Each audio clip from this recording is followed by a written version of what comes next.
esperando uma resposta de Deus, talvez essa mensagem seja pra você. Hoje eu trouxe pra vocês aqui João 14, a partir do versículo 5.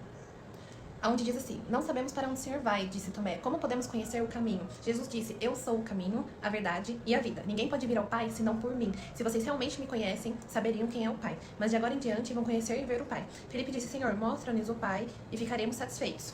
Jesus respondeu: Felipe, estive com vocês todo esse tempo e você ainda não sabe quem eu sou? Quem me vê, vê o Pai. Então por que me pede para mostrar o Pai? Você não crê que eu estou no Pai e o Pai está em mim?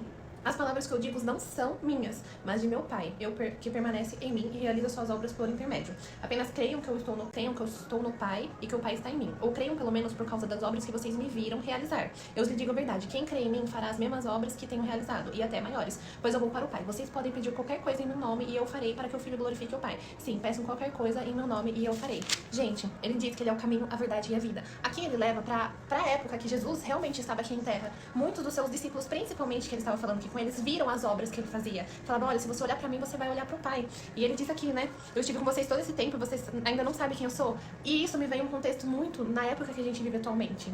Primeiro ele fala: para onde o Senhor vai, me mostra o caminho, podemos conhecer o caminho. Ele diz: eu sou o caminho, a verdade e a vida. Então tudo que a gente for fazer, né, na parte terrena nossa, na parte material, a gente deve buscar a Jesus, porque ele trouxe o ensinamento, ele foi o único que veio aqui, desceu, morreu por nós e mostrou o caminho que devia ser seguido. E o caminho é o que ele orientou, o que ele falou, o que ele colocou como lei. Porque se você olhar, a gente vive no mundo material, no mundo terreno, no mundo terra, certo? E aqui a gente tem leis que a gente deve seguir pra conseguir fazer as coisas tudo certinha, certo? Então, se na Terra tem lei, no mundo celestial, que é isso daqui, também existe leis. E pra gente complementar a Terra com o espiritual, pra que tudo flua bem, é necessário a gente seguir isso que foi trazido, pra que na região celestial sejam movimentados aquilo que Jesus trouxe pra gente pra se cumprir. Aí outra coisa é que ele fala aqui: eu estive com vocês esse tempo todo e vocês ainda não sabem quem eu sou, ou creiam pelo menos por causa das obras que vocês me viram realizar. Muitas pessoas às vezes falam: eu não acredito em Deus, aonde está Deus na minha vida? Porque eu tô passando por todo esse sofrimento. Se vocês verem o vídeo anterior, eu vou falar por causa do que esse sofrimento todo? Porque aqui tem as leis que explicam o que vocês precisam fazer pra viver uma vida plena.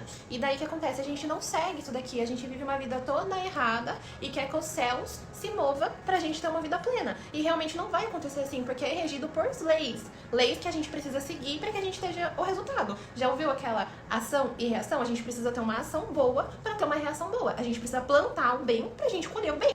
E aí vai uma reflexão muito boa, além disso, né? Ele falou: tive com vocês o tempo todo e vocês não viram, né? Vocês, não, pelo menos creiam na obra que eu fiz. Então, se a gente parar pra olhar a nossa vida pessoal no material, quantos acidentes a gente já não sofreu e foi livre de acidente, quantas enfermidades a gente não teve e foi livre. E aí é muito ingrato a gente virar e falar que não existe um Deus que cuida da gente, não existe um Deus que tenta corrigir a gente, que tenta levar a gente pro caminho. Então, se a gente parar pra refletir nessa passagem, ele fala assim: qual é o caminho? Eu sou o caminho, a verdade e a vida. É isso que Jesus fala. Pra onde o Senhor vai, né? Que é o caminho. E aí ele fala: eu estive com vocês esse tempo todo e vocês não perceberam, vocês não viram. Basta você olhar para a situação, para o acidente, para a enfermidade e ver que Jesus está. E ele finaliza esse versículo com uma frase muito importante, que é para falar que a gente fará as mesmas obras que ele, para que o Filho glorifique o Pai. O Filho é quem? Jesus, certo? Deus, Jesus e o Espírito Santo. Então, se a gente ler aqui, a gente vai saber que Deus enviou Jesus e Jesus deixou com a gente o Espírito Santo, certo? Então, tudo que a gente usar em nome de Jesus, que seja abençoada em nome de Jesus, que essa enfermidade caia agora por terra em nome de Jesus, tudo que a gente usar o nome de Jesus, Deus deu essa autoridade pra gente, pra que a gente faça as mesmas obras que ele fez. Só que pra isso a gente precisa ter conhecimento, ganhar conhecimento, entender que a gente precisa estar alinhado pra que as coisas fluam na nossa vida. Então, que nesse contexto, trazendo pra vida material, que isso é muito mais amplo espiritualmente, a gente precisa estar alinhado, tanto no espiritual quanto no material.